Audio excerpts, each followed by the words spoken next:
Hello, everyone, and welcome to this bonus episode of the Profitable Coaching Conversation Show with WendyY Bailey. Yes, I am indeed WendyY Bailey. I know I always say that. I just love reminding you guys that I'm actually the host of the show and I'm here to spend some time with you sharing some valuable content. Let me tell you a little bit about myself and do a little bit of housekeeping.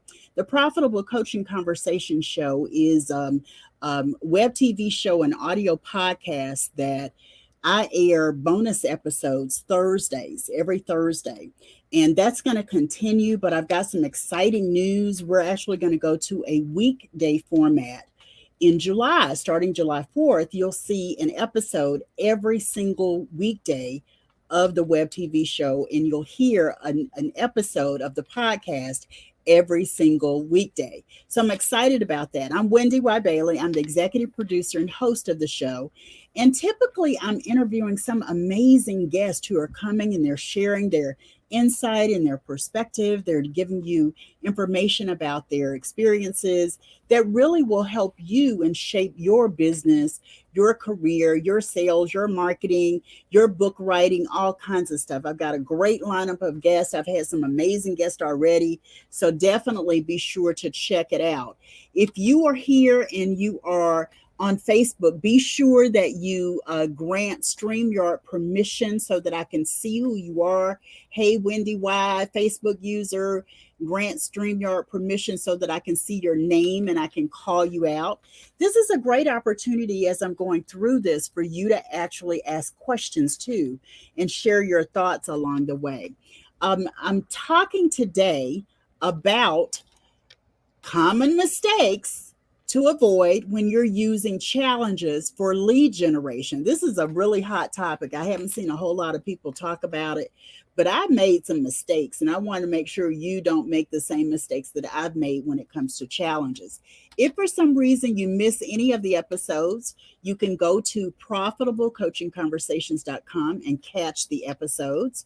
There are the videos there as well as the audios there. So wherever you get your podcast, okay, Barbara J, wherever you get your podcast, that's where you can go and listen to the show. You can catch the show on YouTube. You can go directly to the website and you get both. And you also get to see what other kinds of opportunities there are for you as well. So let's kind of jump into this whole topic. I had kind of fun putting this content together. And let me say that I have done almost every kind of challenge imaginable, every kind of length as well. I've done a blogging challenge, a 5-day, a 10-day blogging challenge. I did it first as a 5-day blogging challenge, and then I felt like I didn't have enough room to give the kind of content and value that I needed to talk about blogging. So I extended it to 10 days. Okay. Then I did an extreme profitability challenge. That was a 21-day challenge. I actually think I did the blogging challenge first, and then I did the 21-day challenge. If you can imagine every single day for 21 days, that's a lot of challenge to put into content, to really share with people, to have people engaged around these concepts. A lot of days, 21 days is a lot. Then I did a video marketing challenge. And in the video marketing challenge, I wanted to get people comfortable on video. So I gave some, tips and tricks of how you get better at video, and maybe lighting, maybe, changing your top if you're going to do a video, several videos in the same day. It was a lot going on with that. And then at the end of that, I did a video showcase. I started out with 5 days. And once again, that wasn't enough for me. So I expanded it to 10 days. Then I did a sales challenge. I still do the sales challenge. That's a 7-day sales challenge. I did it for free. I did it as a paid challenge. And then I did an income acceleration challenge. That was a 5-day income acceleration challenge. And I reserved that for my academy members. And I was working on a 30-day mindset challenge, 30 days for mindset. And once I got to that and I started to pull the content together for that, I was like, you know what? I've made a lot of mistakes when it comes to running a really good challenge. So let me kind of document the lessons that I've learned, share those with you guys, and then we both can put together a challenge that's more meaningful and more successful. So, the things I really want to start out by saying to you is you've got to remember what your goals are for doing a challenge. If you don't understand your goals, you're going to miss the mark every single time. The first goal for doing a challenge is lead generation. When you are hosting a challenge, you're walking people through the content, you're giving people a glimpse at what it's like to work with you, you're sharing value, you're recognizing people as they progress through your challenge. It's really cool stuff, but you've got to remember at the heart of it, your goal is to generate leads. That means getting people onto your list, getting people interested in your programs. That's what lead generation is, right? Lead generation means that you're not just doing it for fun, you're not just doing it for value. It means that there's a purpose for you actually running the challenge, right? Lead generation is a huge goal, and you've also got to give people um, enough of an example, enough of a sample of what you offer so that they can really see what it's like to work with you. They can experience what it's like to be around you. They can see the value that you bring to them in the area that you're working with them in. All of that becomes important. The next goal that you've got to remember is you've got to give people an experience of your expertise. Experience doesn't mean the whole enchilada. I got to tell you, with all the challenges I've run, I've been like, oh, let me just give you all of this because it's so good, right? I'm just giving that way. But your goal is not to give people the whole enchilada, the whole concept. It's to pave the way for them to build on whatever you start and then enroll in your program. Okay, so lead generation first is your goal. Secondly, you're giving people an experience. And then here's what I just said: when you host a challenge, you've got to also remember that it's an opportunity for you to convert people into a paid program, especially if you're running a free challenge, right? You've got to focus on the goal. You've got to keep in mind that your goal is conversion. Your goal is closing people into a paid program. If you're running a free challenge, it's a great way to build your leads, to grow your list, to nurture them, to enhance the value of what you offer by giving them that experience and also converting them into a paid program. But let me tell you what what I learned. Here are the mistakes I've learned, and I want you to write them down. I'm going to give you some, and then I'm going to tell you what you got to do that's going to make the difference in the future. The first mistake I made was running the challenge for too long. 30 days is a long time to run a challenge. 21 days is a long time to run a challenge, right? I since I created the 21-day extreme profitability challenge, I turned it into a program. It was that meaty in terms of content. It was that long. 21 days is a long time, right?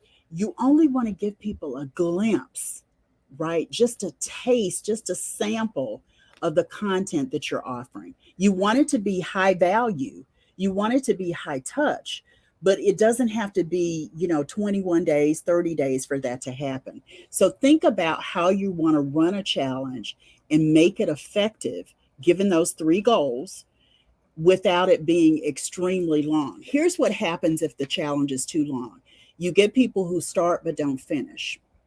You don't want that, right? You want everyone who joins your challenge to finish it and to feel accomplished because they did. When you run a challenge for too long, you also end up sharing way more content than you really want to and need to generate good leads, right?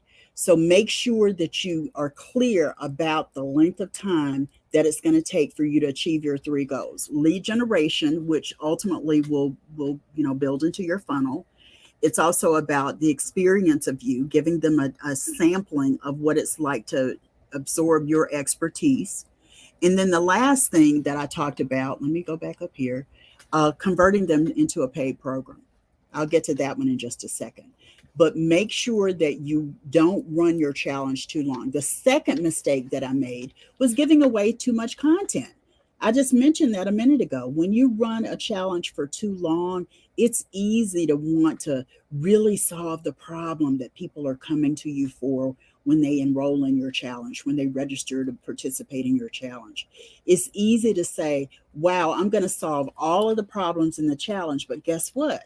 If you solve the whole problem and all of the problems associated with it in your challenge, the likelihood of someone converting by paying, by registering to be part of your paid program goes down, right?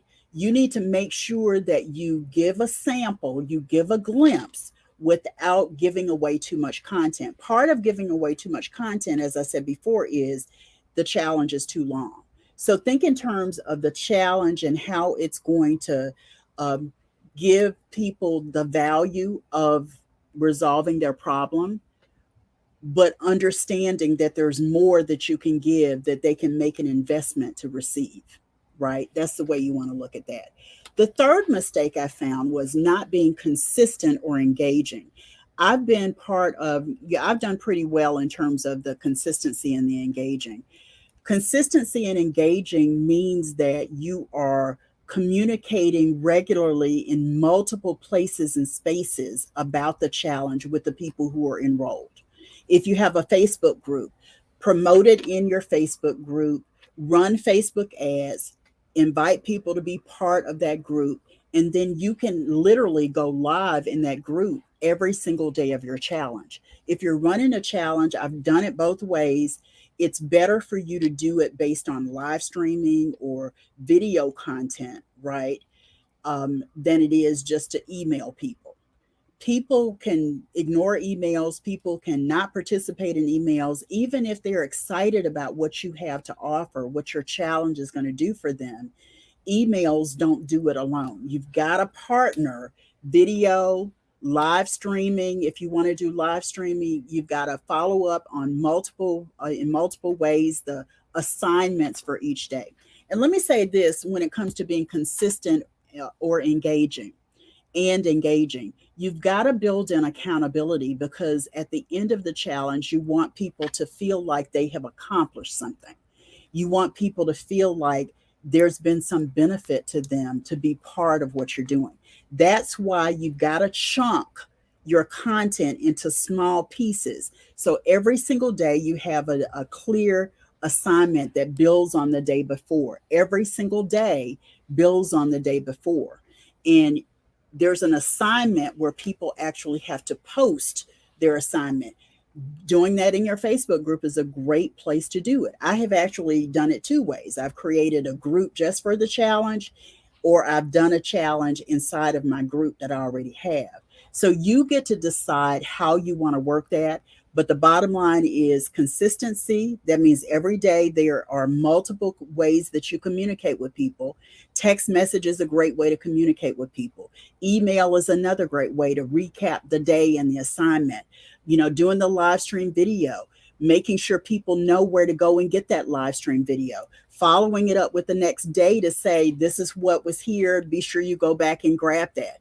Offering people badges so that they see their progress and they get the recognition for what they're doing. They're being held accountable for it.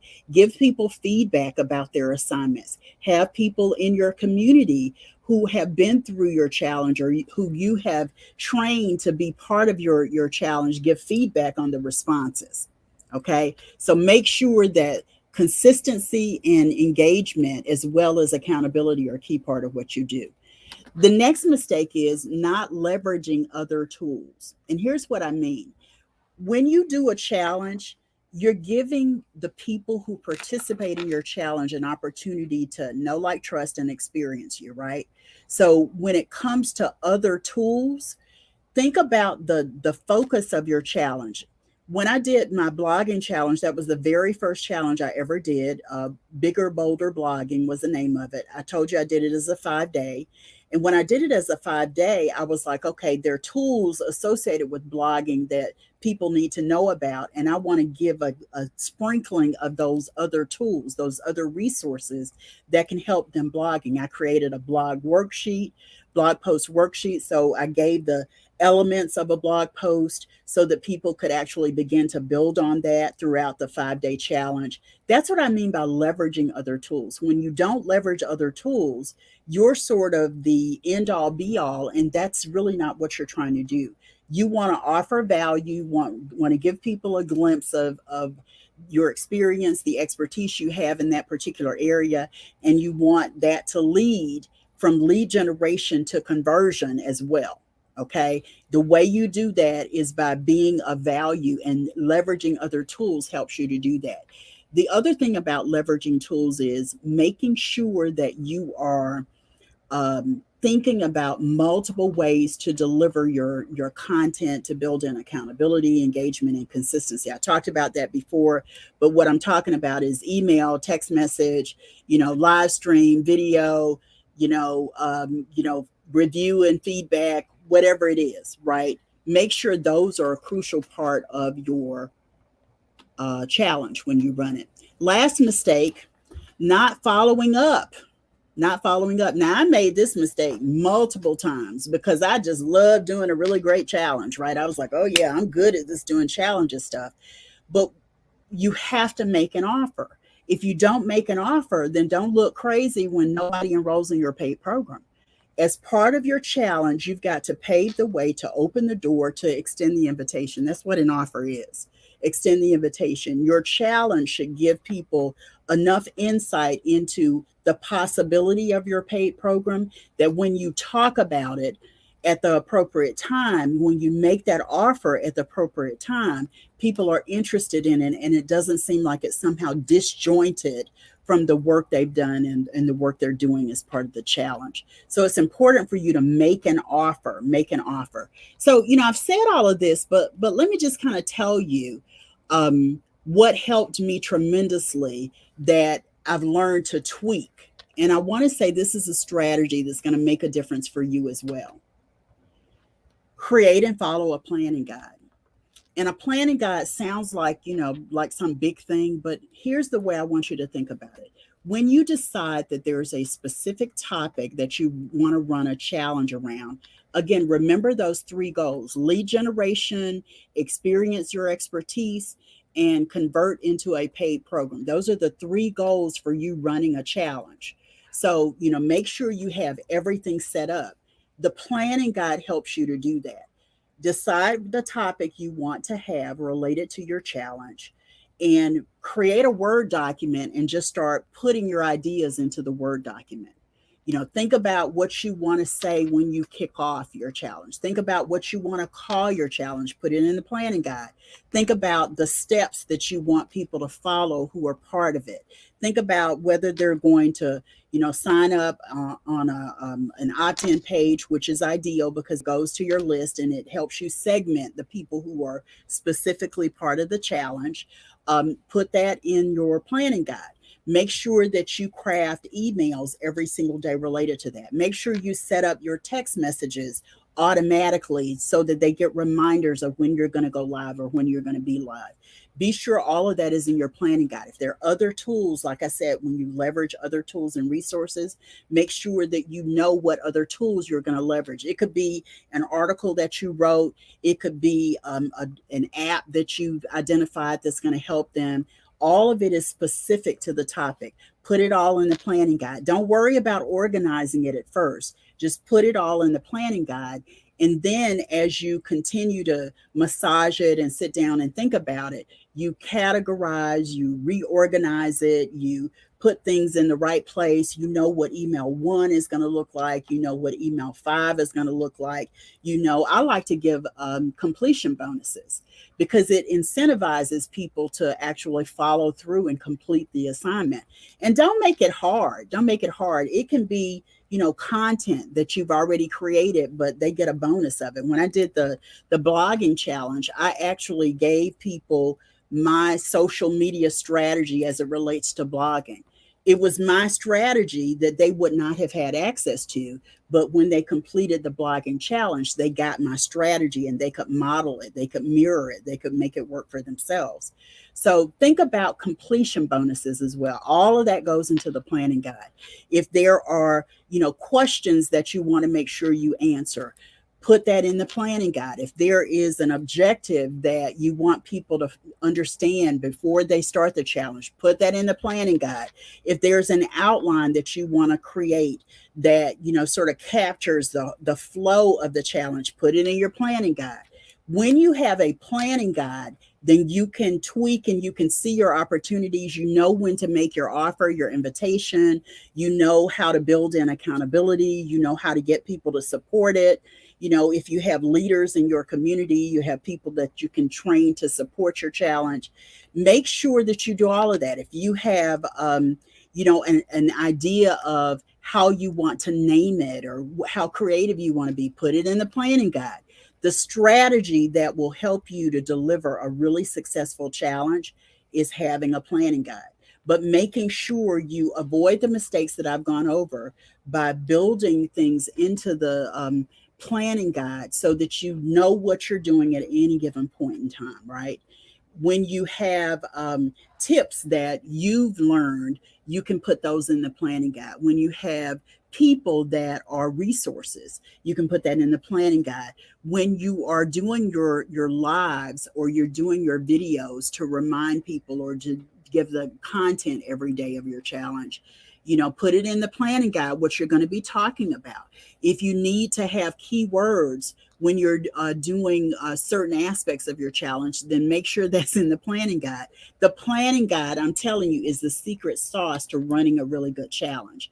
Because what happens is, thank you, Barbara, what happens is you can get lost in the content and into giving too much content.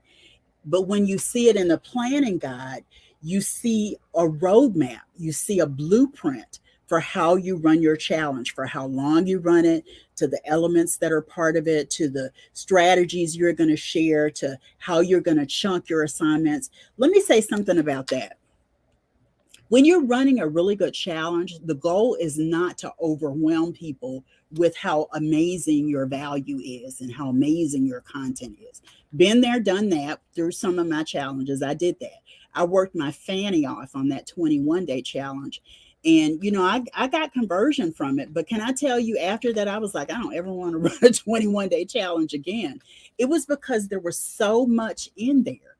But in 21 days, people who started with me didn't finish with me, right? That's a sign.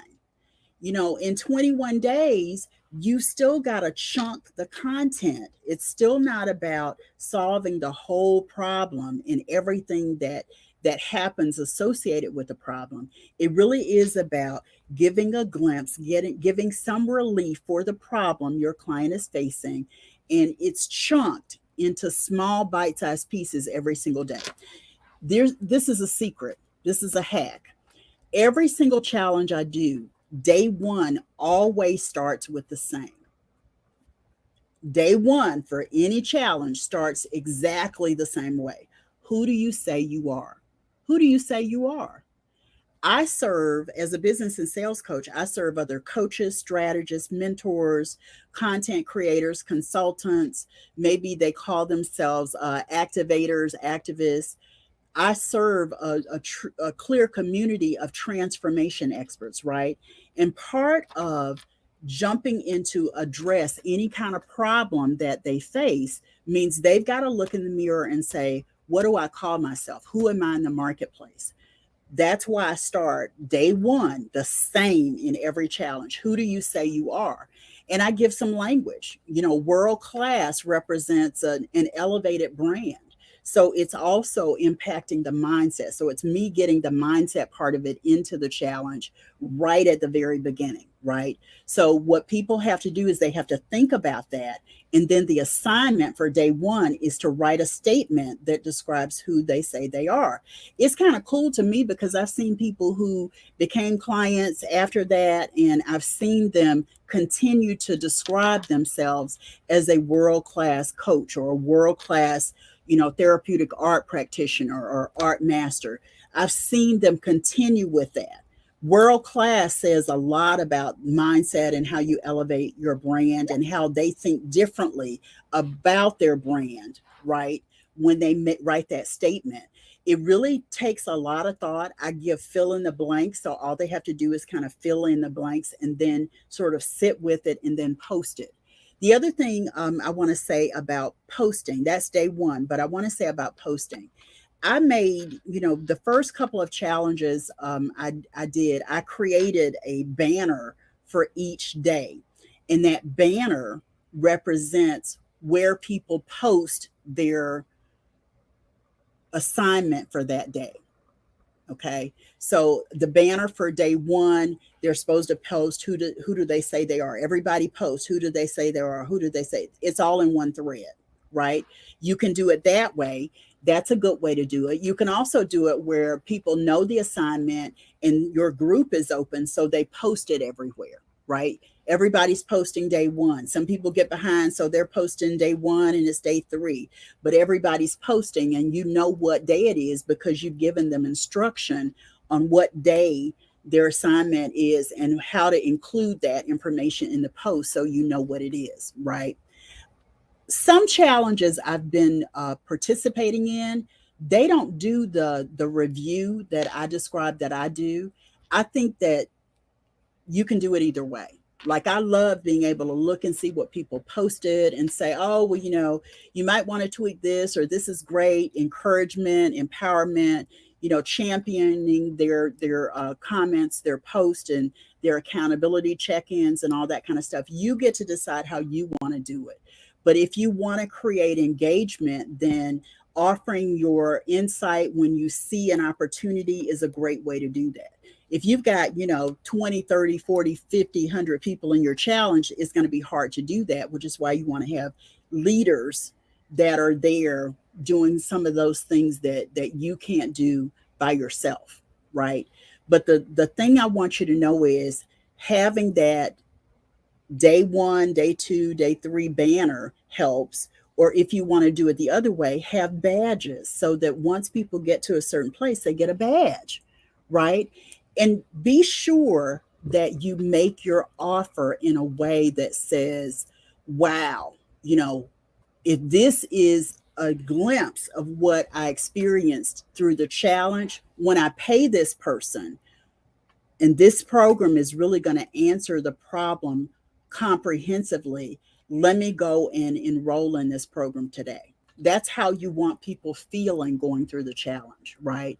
You want to encourage people, you want to champion them, you want to give them opportunities to support, to be supported and to support each other. You can encourage, support each other. And there are a couple of ways you can do it. You can do a free challenge. You can do a free challenge where you have paid workbook to go with it. I've seen that done. I haven't done it before, but I've seen that.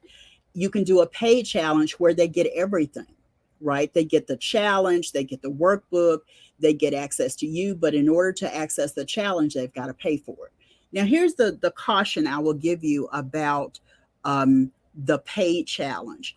When you run a paid challenge, you can run it and it can be really, really successful, but you've got to make sure you have enough of a footprint to get the numbers for lead generation to be effective, right? When you run a challenge, lead generation is the goal, and you can bump that up. You can, grow that exponentially when you run paid ads for your challenge. I've done it both ways, and there's a difference between not having a big footprint where you have, 5 or 10 people in your challenge and having, running an ad and having a big footprint in addition to that. So you end up having 20, 30 people in your challenge. Yeah. Yeah. The big thing, the big strategy is put it in a planning guide, create a planning guide, put it in your planning guide, go look at it, bounce it off of with your thought partners, talk to your accountability buddies, talk to some of your clients, your favorite clients, ask them what their thoughts are about it, get some feedback. The very first challenge you run is going to seem like you don't know what you're doing, right? Don't let that stop you from running a really good challenge. You do know what you're doing. Just remember that you are the expert. You're the subject matter expert as it relates to the topic of your challenge. And because you're the subject matter expert, your participants in your challenge are recognizing you as such. And because they're recognizing you as such, that goes a long way for how you show up, what you do in terms of motivating, engaging, holding them accountable, encouraging them, inspiring them, creating the work that's going to move them along so that when that invitation, that offer comes from you, it's not a surprise. They expect it. They know that it's going to be something that they have to invest in. That means they've got to pay for it. And then they're open to doing it.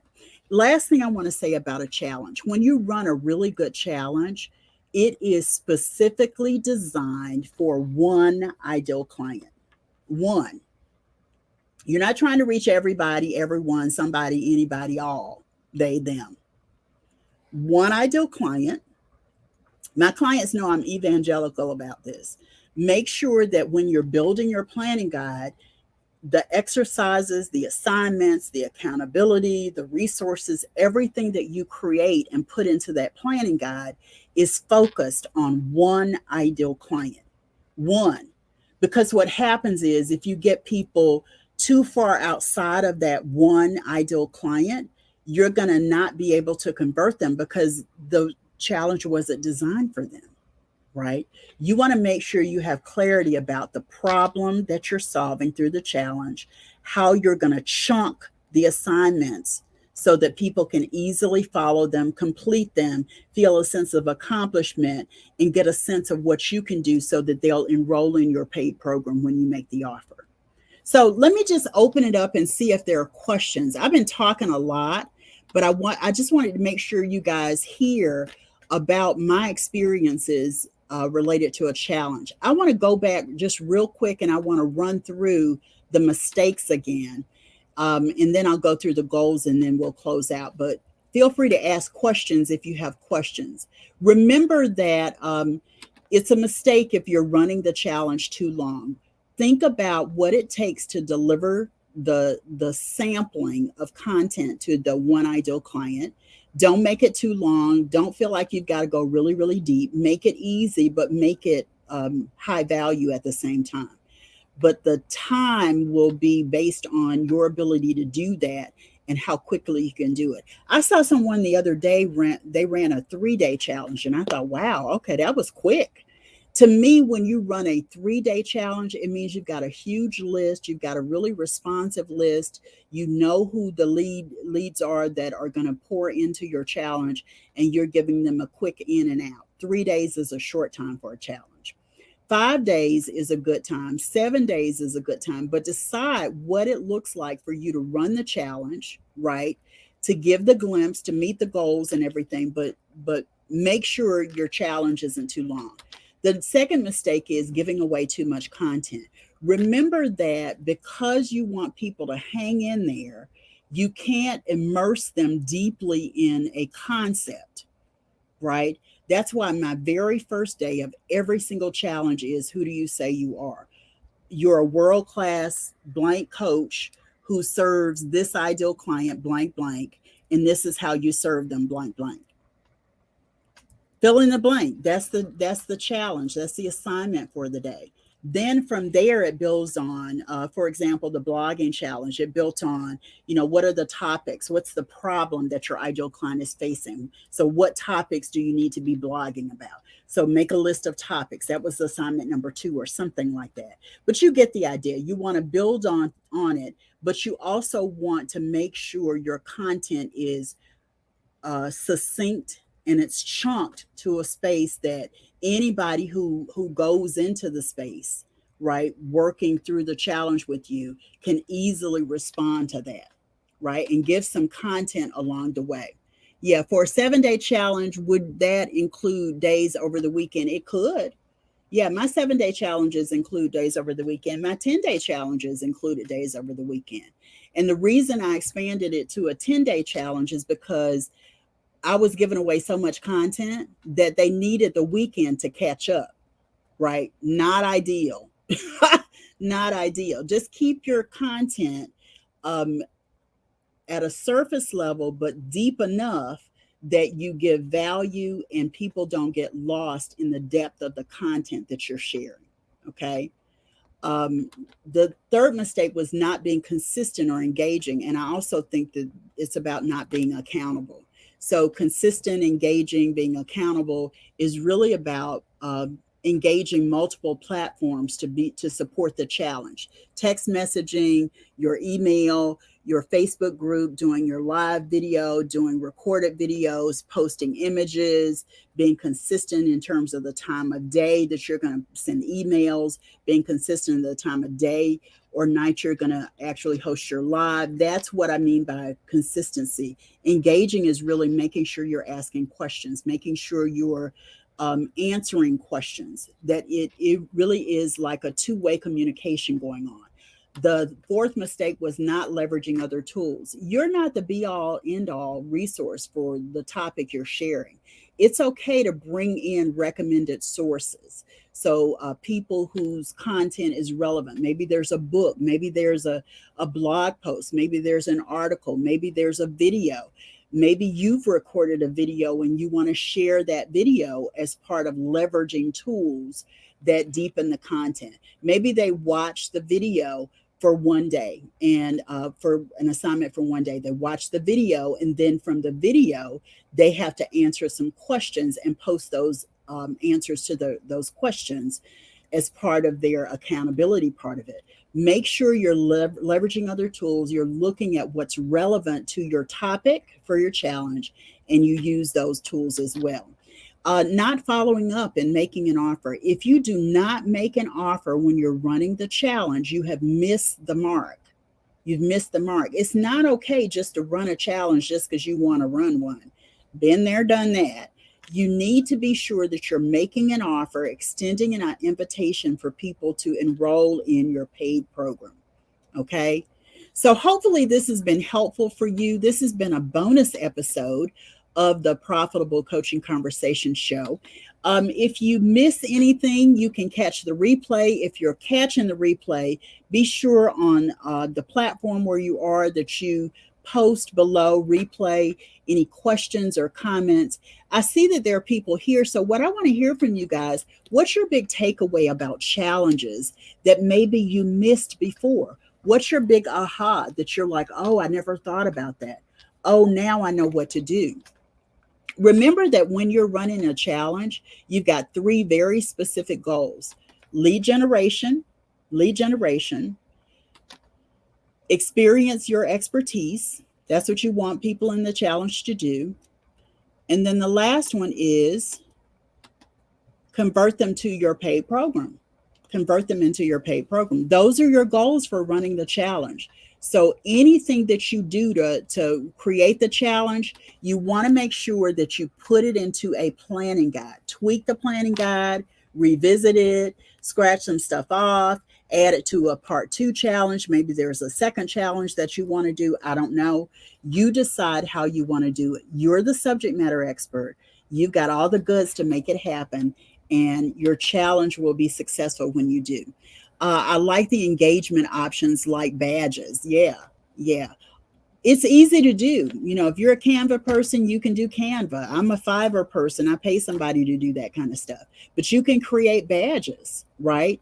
To let people see that they're accomplished. You can acknowledge and reward people for completing. I told you about completion bonuses. I believe in that. There's so much you can do to make your challenge fun and lively, engaging, and high converting at the same time. The value is easy, right? Giving value is easy. It's the conversion part that you've got to finesse and you've got to appropriately use at the right time so people will enroll in your paid program. So this has been a bonus episode of the Profitable Coaching Conversation Show with WendyY Bailey. I'll be back next Thursday with another live bonus episode. And if you're watching me on Roku and Amazon Fire Stick, welcome. Glad to see you. Hope this has been beneficial. Please check me out. You can go to profitablecoachingsociety.com. That's the ticker at the bottom. You can also check out all the episodes, not just the bonus episodes, at profitablecoachingconversations.com. Thanks so much, everybody, for checking me out, and I'll see you again for another episode soon. Have a good rest of your day. Bye.